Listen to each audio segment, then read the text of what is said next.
from Speaking of Horses. We are at Monona Terrace, a beautiful facility, downtown Madison, Wisconsin. We are here for Ag Day at the Capitol. There's going to be a lot of things going on here. You know, we're here with the horse side of this because most all of the states, when ag issues come up, when it comes to transportation, manure removal, groundwater, all of these things that come up in agricultural settings or agricultural, political, and lawmaking issues, horses are affected. So we're going to take you through some of the highlights here: groundwater, transportation, transportation of straw and corn stalks, various things that are legislative issues that are all going to be discussed here for the public at Ag Day on the Capitol in Madison, Wisconsin. This is January 29th. Of 2014. It's chilly outside. The cold snap has been going on, but watch now, because even our keynote speaker on some of these issues is going to be the governor of Wisconsin, Governor Scott Walker. So we'll have all this coming your way. Stay with us. Speaking of horses, they're all different, right? And they're never big enough.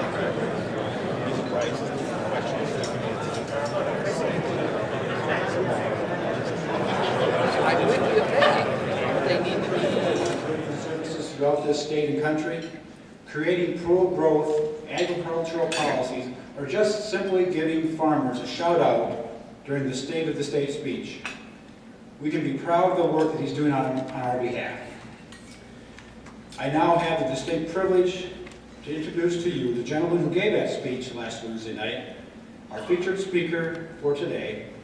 Please give a warm welcome to Governor Scott Walker, a true friend to Wisconsin agriculture.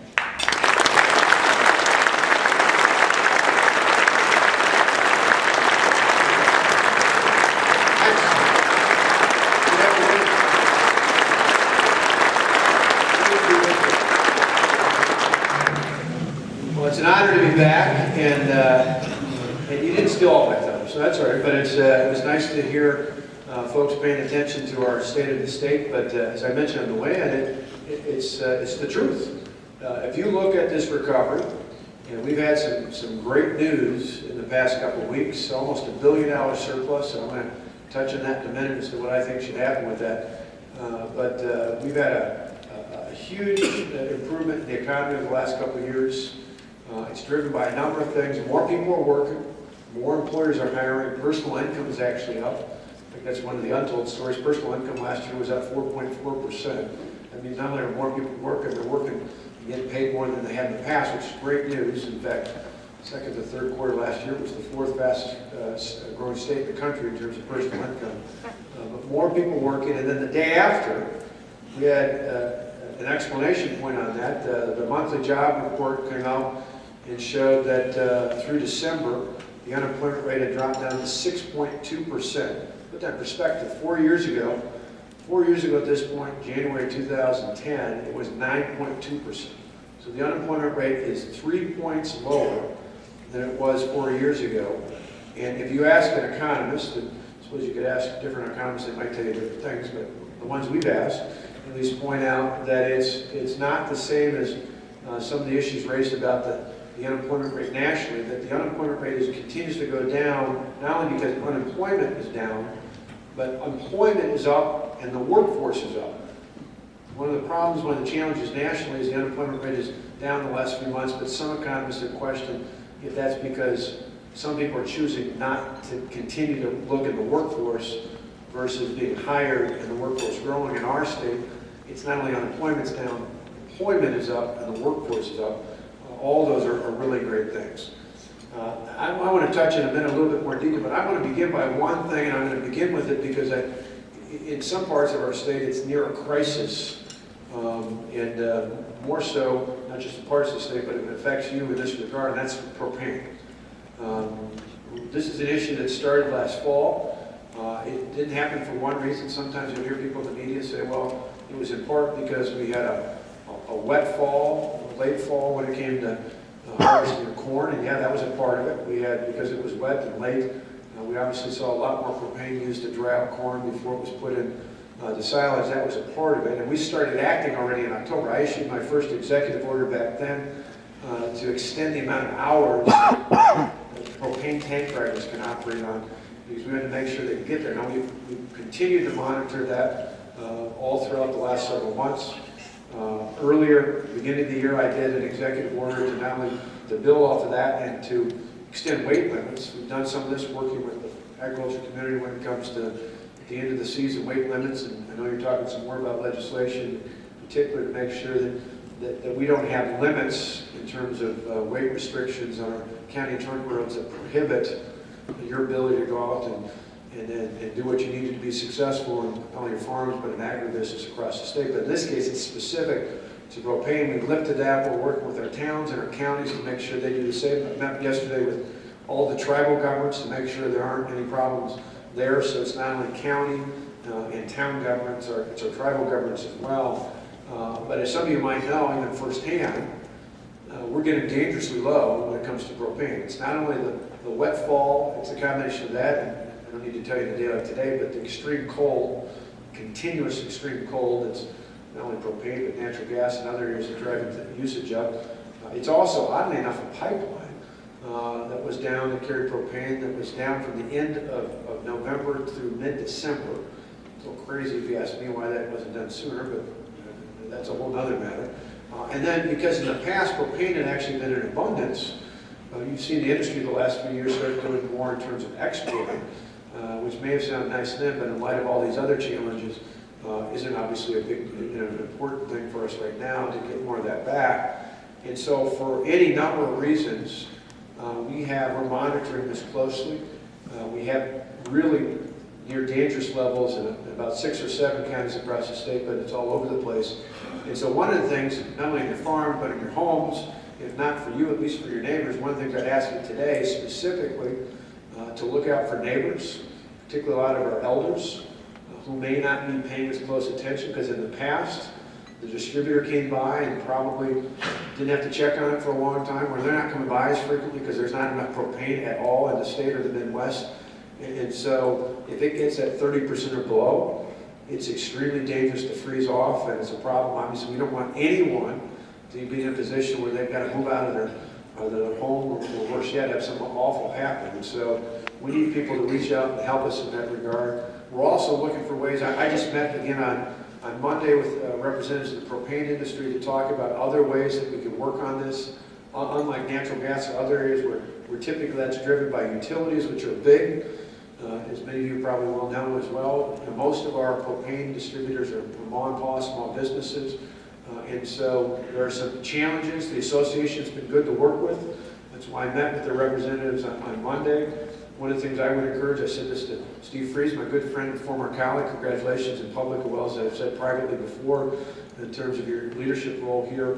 But I said to let staff know after today, after we talk, because if you've got ideas, remember a few years ago, we had the drought in the bottom third of the state. Bill, you were with us. We got all the ag groups together, the Bureau, the corn growers, the dairy business, I mean, every different group got together, the extension, everything. And we got, as we often do here in Wisconsin, we got creative and we had people looking out for each other. Remember one of the ideas came out of that discussion where the potato and vegetable growers said, hey, you know what? One of the problems we identified wasn't just the corn and soybean crop being affected by the drought, it was the dairy farmers weren't going to have enough silage going into the winter because of the crop being cut down on. And so a lot of those folks who were growing potatoes and vegetables said, you know what? Before we put our last little planting for erosion, we can put a little foliage on, and we'll, through the UW Extension Farmer to Farmer Network, we'll provide it at cost. And it was a really very creative, positive thing. It was one of the things I said that made me one of the most proud to be from Wisconsin, was to see, particularly in the farming community, see folks step up and say, it's not affecting me in my region, but I'll help somebody else out. And so if you've got ideas, feel free, even if we've already done them, pass them on through the Farm Bureau. They'll get them to us. We want to make sure we're working with the railroads and suppliers. I'm going to talk tomorrow when I meet the president when he comes to Waukesha. I followed up at the White House this week. I met with our congressional delegation last week in both parties. We want to make sure there's nothing left to be done that can be done to make sure that we don't get to more dangerous levels, particularly in people's homes. Probably less in dairy, we're talking a little bit more in poultry, maybe in pork in terms of even using propane for heating and sustaining your livestock. But let us know what more we can do. We are committed to this. We put Not that money's always the answer, but in this case, one of the interesting challenges is that for a lot of these small businesses, because the price is going up so much, long term, we're going to ask the federal government to look at gouging and make sure that's not an issue there as well. But in the short term, I don't care what I have to pay, I'm just going to get it to people's homes and their businesses. But one of the challenges for these small businesses is the price is so high, suppliers are saying we want all or a significant amount of the payment up front. They can't float that. And so we just approved an emergency meeting on Monday through the Wisconsin Economic Development Corporation and WIDA, $8 million that we're working with the bankers and credit unions across the state to say we will back lines of credit up to 80% to make sure that you can help them float the money they need to pay for the propane, so that we don't have any propane sitting somewhere to supplier when people desperately need it in their homes and their farms and other business across the state. And so we're doing that. We work with the Bankers Association and the credit unions to make sure they all know about that, so that's not stalling anything. We also know because the price has gone up so much, and it was not too long ago, it was about $1.40 a gallon. In some cases, the last few days, it's been up to $5, $6, $7. You got somebody looking to fill a 200 gallon tank, $1,000 is something they didn't plan for. And so, particularly for low income, we put $8 million more in the last few days into the ability to provide low income assistance to folks needing propane. I wrote the number down so I didn't say it right. It's 1-866, that's a toll-free number, 866-438947. I'll ask that information to be around later too as well through the Farm Bureau staff, but that's 1-866-432-8947. If you got anyone, you can call for any reason. Don't just call if you need low income assistance, because what we found is for a lot of folks, because the price is going up, even if they don't qualify for that, those limits are set by the federal government, not by us. But if you've got somebody just above that, which we've got plenty of examples of that, still call that number. Because to their credit, the utilities have stepped up in the state and put more money into the Keep Wisconsin Warm Fund, so that even if someone's just above that level, we can actually plug them in and get them assistance to make sure they've got enough propane in their home, at least for the next month or so, as we continue to see this cold streak going forward. So I don't mean to overdo this, but I think for those of you who know, if it's not you, your neighbors and others, this is a pretty big deal, particularly in rural parts of the state, which is just about everywhere outside of maybe Milwaukee County. And even Milwaukee County, actually, Oak Creek and Franklin, a lot of properties use propane there as well. And so we want to make sure that I've issued actually an executive order declaring an emergency. So in the worst case, we're not there yet, but the worst case scenario, I can call up the National Guard if need be to literally physically help people out of their homes if they don't have enough access to propane. We're not there yet. We don't want to be there. We're going to do everything in our power to avoid that, but let us know along the way and help us get that message out to the folks as to what's available. Because for a lot of folks, I know growing up in a small town, a lot of folks, particularly living out in farms, one of the great things I love about rural Wisconsin and rural America is most folks are pretty self-sufficient. They're not asking for a lot. We're proud folks. Times like this, though, pride is something that shouldn't take the place of public safety. And if someone is at a dangerously low level of propane, don't be afraid to ask for some help, because I don't believe in big government. I think government should be limited and out of our life most of the time. But in times like this, in times of crisis, this is when the government should step up and work together and get things done. And please encourage folks to lean on us and the counties and our partners in the county and town level to make sure we're getting just that done. So, as we mentioned in the introduction, we're excited about where agriculture is in this state. It's specifically why I did indeed say this is one of our two key industries. It's why we're pleased in this last budget to put the resources in to make sure we can enact the production tax credit for both manufacturing, as we mentioned, and for agriculture. It's one that builds tax year 13, it starts at 1.75. By 2016, it builds to 7.5%. For just about everybody, whether you pay individual income or a handful that might pay corporate income taxes, that wipes out almost all of your taxable liability. That's a big deal.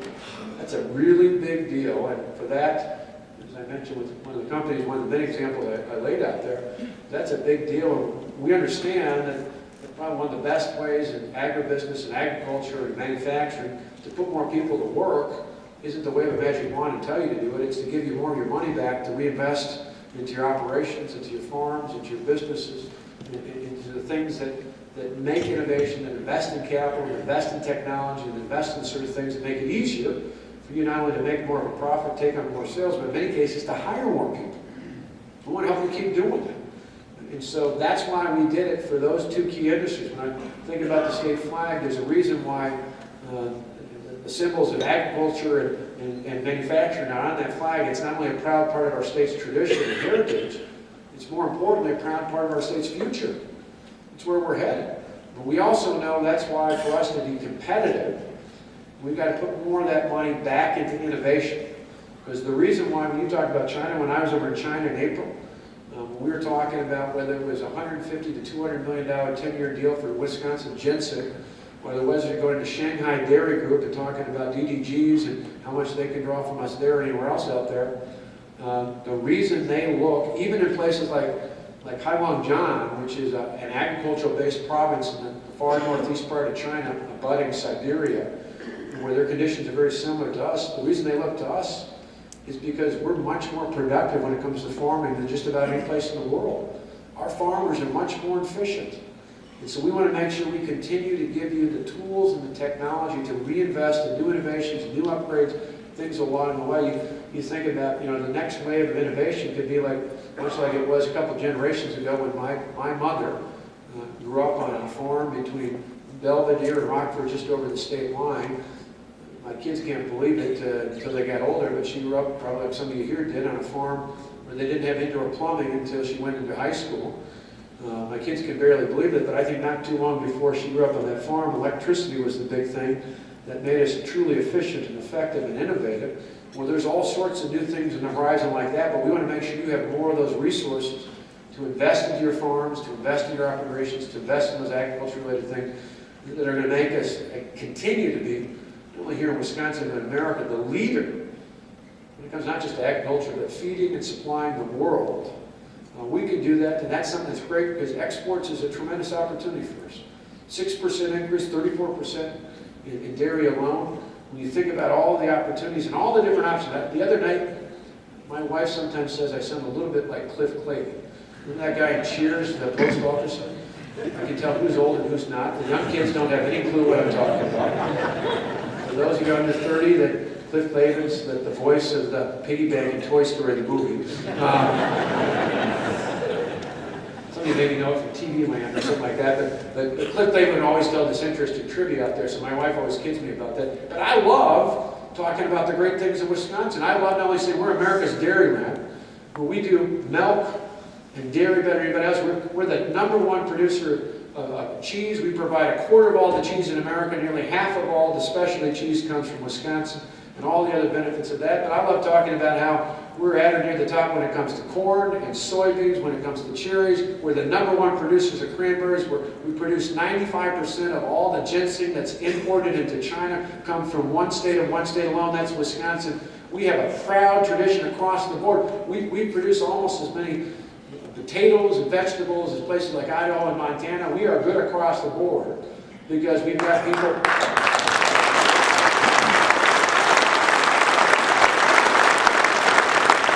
I'm proud to tell that story. In fact, when I go around the country, I love to go to DC and I start out with milk for breakfast, cranberry juice for lunch, and if I've had a good day, a Miller Lite or Line & Cool for dinner, and I've covered all my food needs. But it's a great story to tell because a lot of people don't know that. And they don't know even when it comes to dairy, they don't know how significant it is when it comes to cheese and other byproducts out there. We can help feed the world. We are the leaders in the world when it comes to innovation in terms of agriculture. And you're the ones that make it happen. And I know not just in terms of business, but farming, as I knew growing up. My dad was a preacher, but a good number of the folks in our church were farmers. A lot of my classmates were in FFA and 4-H, so I found it by just being out and hanging out. Before that, I lived for a few years in northeastern Iowa, where I lived in a small town of 450 called Plainfield, where, by the way, actually early in the 70s we moved there. It's kind of funny, my state assemblyman was a farmer down the way, a guy you probably never heard of, Chuck Grassley. He's now a U.S. Senator from Iowa, but whether it was there for a few years in Plainfield or in Delavan, even though my home is in Wauwatosa today, I'm proud of my roots and my heritage, and I'm even more proud of the people in this state. not only successful when it comes to business, but who understand that farming is a way of life for people all across this great state.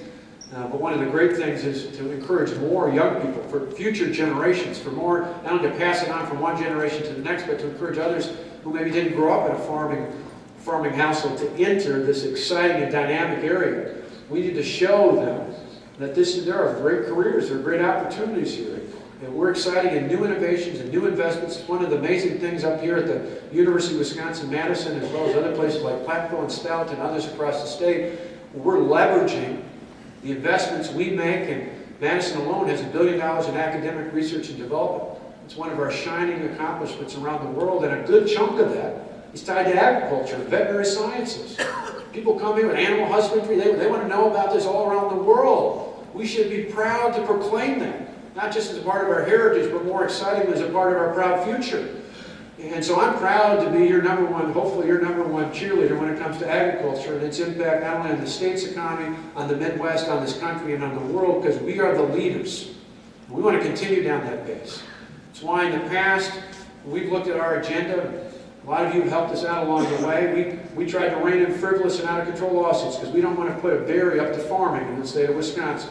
We tried to make sure that, one of the reasons why Bill serves on the DNR board is because we understood it wasn't just about putting someone like Ben at DADCAP, who does a tremendous job, that probably is important for a farming community, was to put people in leadership at the Department of Natural Resources who understand it's better to work with people than get in the way after the fact. It's better to make sure that things are based on science and they're predictable in every part of the state, not just different in one part or the other out there. It's important to make sure you've got a total mindset that we talk about tax policy. It's why in the past, we rein in property taxes. We understand for farmers in the state, that's a really big part of your cost of doing business.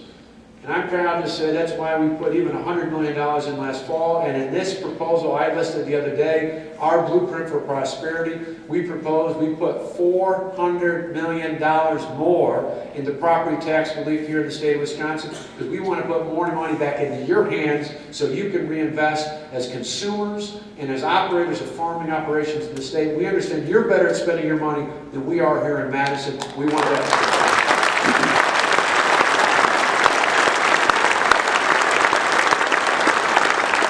The other night I mentioned this, I got to tell you, when somebody said, well, should you hold on to a little bit? I said, out of that surplus, we put $100 million more in our proposal into the rainy day fund. That rainy day fund is now, with that proposal, will be 7 times larger. 7 times larger than it ever was at the height before I took office. That's the kind of prudence that comes from farmers. We looked out there, we've got a pension system, the only one fully funded in the country.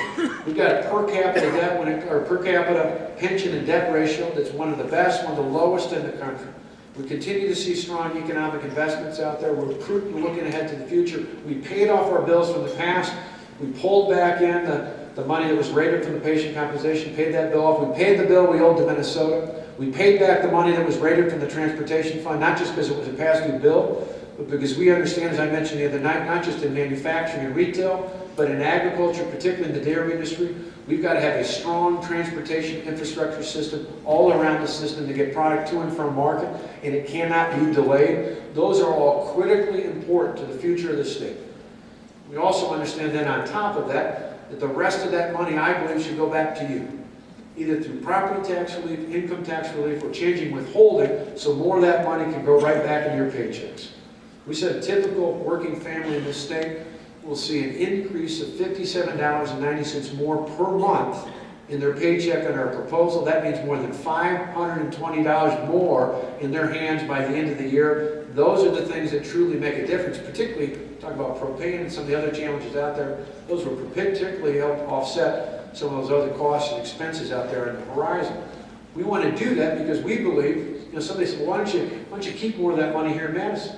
I said, with a rainy day fund that's 7 times bigger than we ever had before, I think the last thing most people in the state want is for us to hold more money in the capital.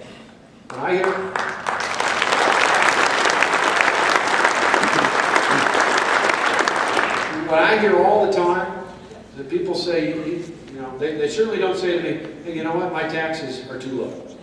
Nobody says that. Most people don't say my taxes are just right. Most people say if you want to continue to fuel the economic recovery in this state, put more money back in the hands of the people and employers, the people that make this economy roll in this state, put more money back in our hands, and we'll return it many more times over because we'll use it to fuel the economy. I'm confident going to the next budget. If you think about it, just with future commitments that we have, even with those future commitments some people in this Capitol talk about, if we have economic growth that just matches the very conservative estimates of the past decade, which includes, remember, 2009, 2010, you don't remember the recession that was going on then. If you go back a decade, and you at the beginning of that decade, we're just coming off of the ill effects of the economy after 9/11, so you've probably got some of the most conservative revenue estimates we've had in several generations.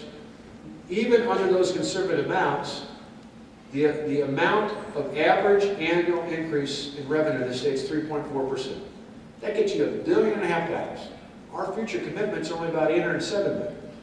If we just hit that very conservative revenue estimate, we will not only make up for the future commitments, we'll have a surplus of about $700 million. Now, I'm optimistic that we're going to do a lot better than that. But I also understand it's important to make sure as you plan, you'd rather be surprised that things are better than surprised at things went the opposite direction. But you understand on those very conservative estimates, the kind of things, again, you would do, in managing, knowing, particularly farming, understanding the weather could go up or down and have an effect out there, so you're optimistic, but you're not overly optimistic. That's what we've done here. We want to put more money back in your hands to fuel the economy. We think that is incredibly important. I would encourage you, for those who are interested as to what the actual impact would be, go to our website if you're able and willing to. It's called prosperity.wi.gov. Prosperity.wi.gov. There's a little calculator on there. It talks about how much you get in your withholding, how much you get in your property tax. Look at that, and then I would encourage you to call your lawmaker in the Assembly or the Senate, and if you like it, tell them. Steve and I know that when we were in the legislature together. Tell people that you support putting more money back in your hands, not in the hands of the government. We do that. I have no doubt we're going to see even better things in the future. Because we had a strong economy in this last budget we put together, not only provide more tax relief, property and income tax relief, we were able to make prudent investments in the things you talked about.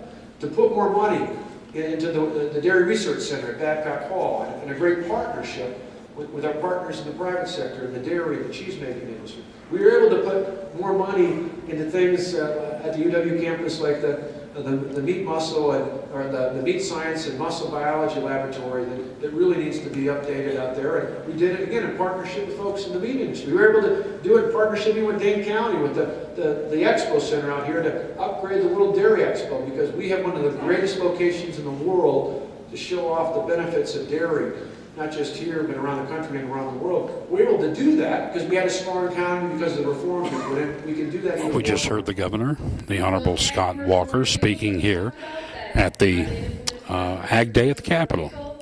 And quite a speech. He had no notes. And we hope you've enjoyed joining us for this Ag Day at the Capitol right here on Speaking of Horses. We'll see you.